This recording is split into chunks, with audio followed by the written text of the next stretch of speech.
Let's start again. Sorry about that. This week on My Thoughts, we'll continue with our in-depth examination of Pirkei Avot, the Ethics of the Fathers. This is with the sixth Mishnah in this chapter.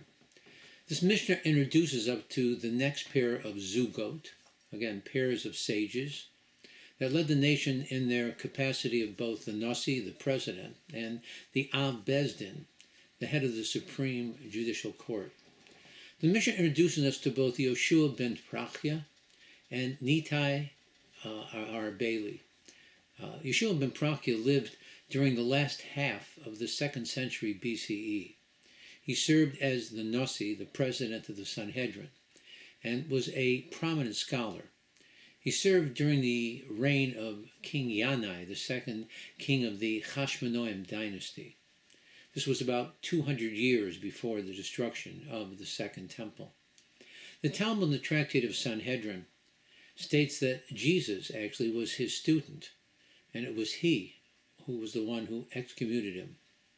Yoshua ben Prachya lived in the era of, again, the Zugot, a time when subtle spiritual decline threatened the existence of the nation. His leadership emphasized the crucial foundations of healthy spiritual growth: guidance, companionship, and generous judgment.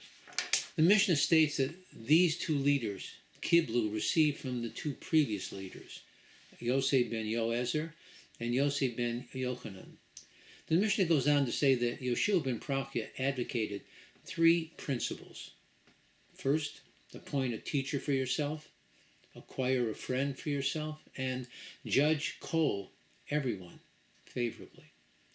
He presents three dimensions of spiritual growth: a Rav, a teacher, for guidance; a friend, for honesty and connection; and judging favorably, for cultivating compassion and humility.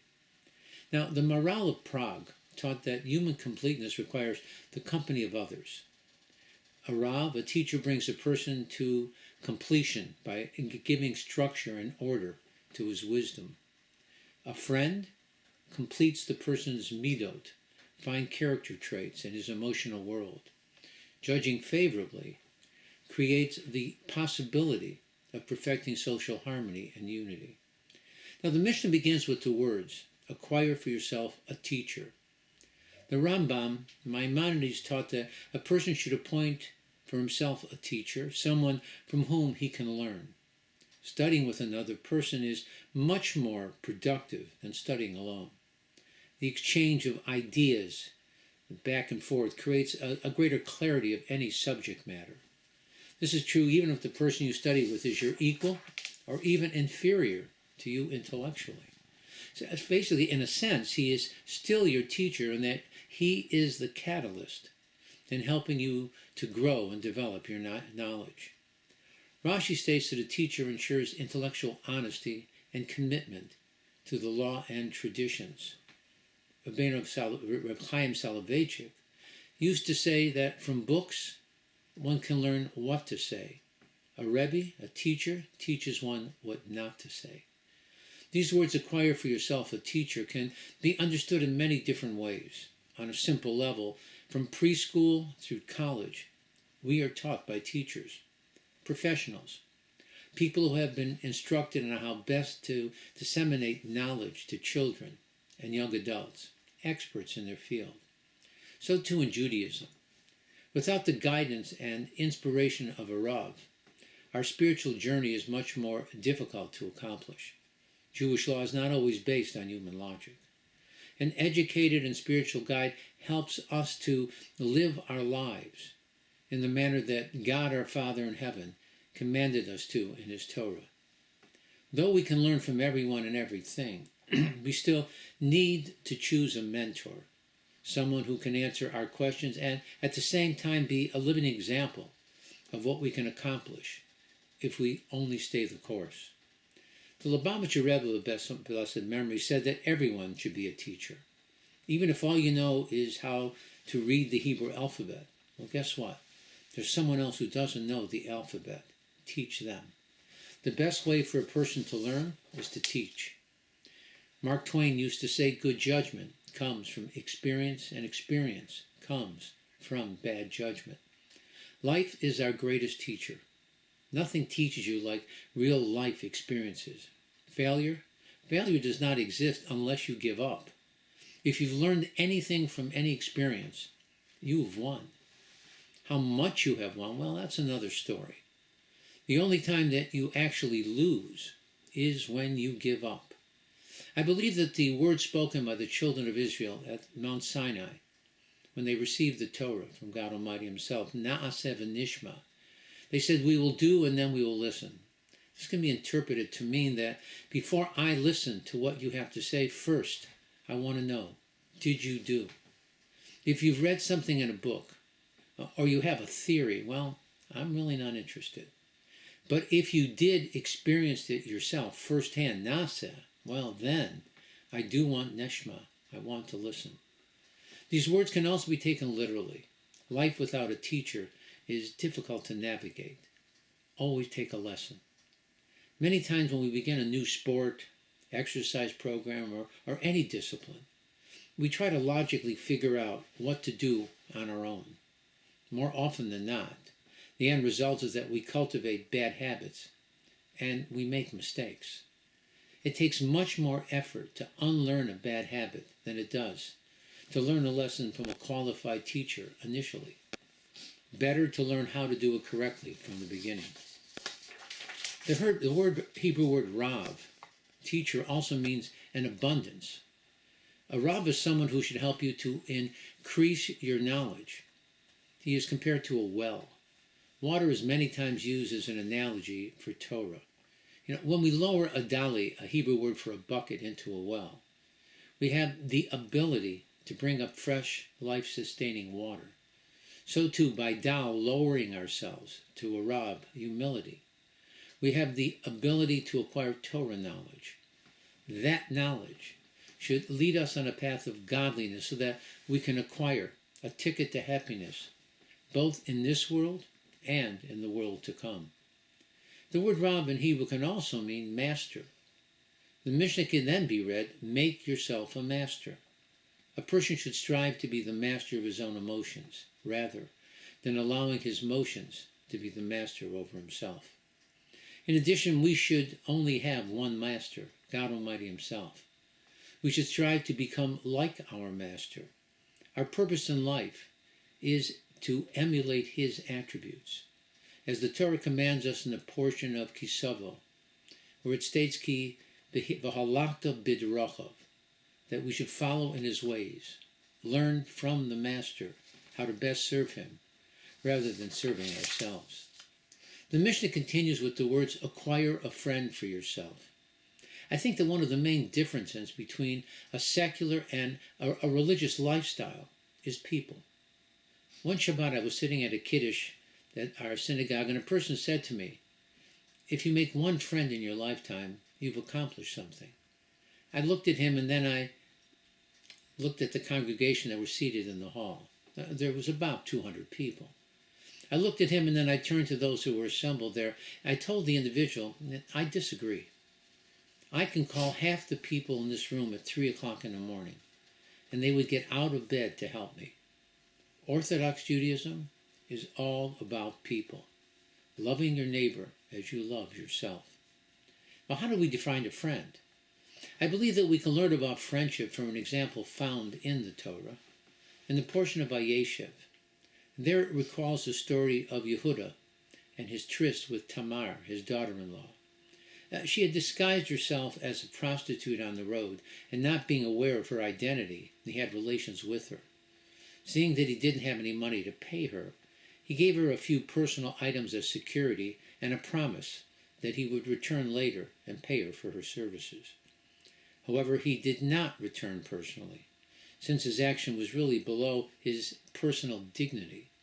So the Torah in the portion of Vayeshev states that he sent his good friend, the Adulamite, to pay the prostitute her wage. A true friend is someone whom you can trust with the most embarrassing and private information.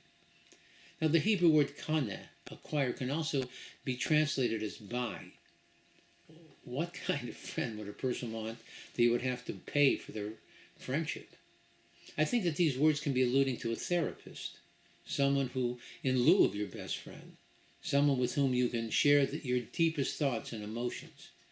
They are professionally trained to be sympathetic, helpful, and non-judgmental. They offer a person assistance in navigating the difficult challenges that they may find overwhelming in their life. The Rambam taught that a rabbi can encourage a student to fear God. However, only a friend can lead him to love God. Love is an attribute that is even greater than that of fear. The gematria, the numerical value of the words in the first paragraph of the Shema Yisrael, Hear, O Israel, are V'ahavta es Hashem Elokecha, and you shall love the Lord your God. They have the same gematria, numerical value, as the words V'ahavta l'reacha kamocha ani Hashem, that you shall love your friend as you love yourself. I am God, a gematria of 907. This tells us that through your relationship with your friends, you will express the loving relationship that you entertain with God Almighty. Continues with the words, buy for yourself a friend, may also allude to a person's wife. In Judaism, marriage is seen as a man acquiring a wife. One of the three methods in Judaism that a man employs when he marries a woman is with money. By giving her a gift more than a pruta, a coin of that time, that monetary gift would consummate the marriage. Now, the first commandment given by God Almighty in the Torah is found in the beginning of the portion of Bereshit. It is the commandment to be fruitful and multiply, peru urvu, to get married and have a family. The family represented by a wife is the beginning of the reproduction of all of creation. The chassan and kala, bride and groom, during the wedding ceremony are referred to under the chuppah, the wedding canopy, and again during the Sheva Brachot, the 7 days of blessings, with the words Reim ha'ahuvim, loving friends. Rabbi Akiva stated that the premier verse in the Torah is, love your re'echa, your friend, as you love yourself. He said the word friend can also be referring to your wife. As it states in the Talmud in the Tractate of Brachot, Ishto kagufo, a man's wife is like his body. Thereby the Talmud in the Tractate of Yevamos adds, our sages teach us that a man should love his wife as he loves himself, and honor her even more than he honors himself. The gematria, the numerical value of the words chassan and kala, bride and groom, and the words chesed and emes, kindness and truth, are exactly the same, gematria of 519. In reality, the only person that you can extend complete chesed v'emes to, kindness and truth, is your spouse. Anyone else that you do a kindness for feels, in some sort of way, obligated to you. However, whatever kindness you perform for your spouse, well, she believes she deserves it. So therefore there exists no feeling of obligation, which makes it the only true kindness that one can perform to the living. The Mishnah concludes with the words in Judge, Kol ha'adam, everyone favorably. The Holy Baal Shem Tov taught that a man decides his own punishment for his transgressions. God gives him the opportunity to view someone else performing a transgression exactly as he did, but in a slightly camouflaged form. Then in a fit of righteous indignation, the person passes judgment on the individual he saw. Little does he realize that he has just passed judgment on himself. Our sages tell us that the way in which a person judges his friend is in reality the way in which he will be judged by heaven. The Talmud in the Tractate of Brachot stated, if you have seen a Torah scholar transgress in the evening, well, harbor no negative thoughts about him by day, for you can be certain that he has surely repented. As Rashi comments, one who judges others favorably will himself be judged favorably by the heavenly court.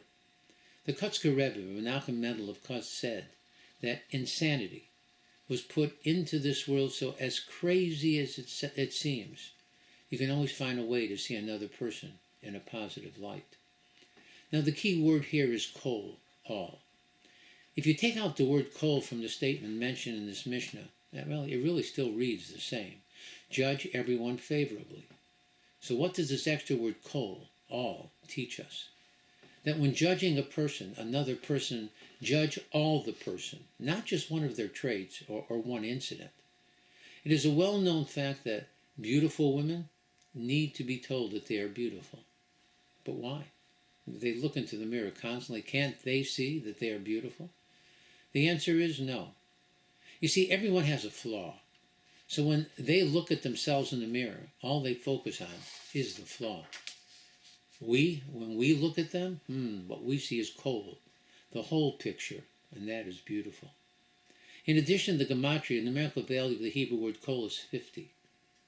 When we observe other people in a questionable situation, we should be willing to give everyone the benefit of the doubt. Why assume the worst? Give everyone that we meet a 50-50 break. The saying that forgiveness is a gift that you give yourself can now be viewed in two ways. Initially, carrying a grudge can weigh you down mentally and physically. But in addition, seeing that we will be judged exactly how you judge your friend, judging someone else in a favorable light is in reality a gift that you give yourself. In addition, anger is like a hot pot. The only person that you really burn when you hold on to it is yourself. Let it go. Once you allow it to cool down, well, you can hold on to it forever. And somehow, when you let go of your anger, solutions that you never thought were possible before arise, allowing you to find peace and harmony internally and externally, with yourself and with others. You know, words in Judaism are important and concise. The Hebrew word Adam, man, alludes to only Jews, whereas the Hebrew word ha-Adam, a man, alludes to all of mankind. This Mishnah is telling us that we should view ha-Adam, everyone that we associate with, Jew and non-Jew alike, favorably. Bottom line, peer pressure, associations on all levels in Judaism are essential for our growth and our service to God Almighty. In reality, everyone we meet and every experience that we share, hopefully, teaches us to become better people and brings us closer to God Almighty, our benevolent Father in heaven. Or not. It's essential in life that we view the big picture and that we don't get lost in the small details. We need to see everyone around us in a positive light, even ourselves, as it states in chapter 2, Mishnah 13 in Pirkei Avot. Reb Shimon said, "Do not judge yourself to be a wicked person, and always remember that anger is never a good idea." I hope you found this lecture interesting and informative. May God bless you with the strength and wisdom to follow the advice of the sages. Next week, God willing, we'll continue with the 7th Mishnah in this chapter. Again, I hope you enjoy the series. Let us all continue to pray for a swift and complete victorious end to the war in the Middle East, with the total annihilation of Iran and all of her proxies. Let us all celebrate the return of all of our hostages, and may God Almighty cure the sick and injured, comfort the mourners, and return home all the brave IDF soldiers led by Mashiach Tzidkenu. Let it be quickly and in our time. Again, let me thank you for attending, for listening, and God should bless you with all that's good, happiness, health, and success. Please, if you can, push the subscribe button if you haven't, the like button, and share with your friends. It's amazing. People don't realize just how much wisdom and good, solid advice there is in Torah. God bless, be well, Shabbat Shalom. Thank you again for attending.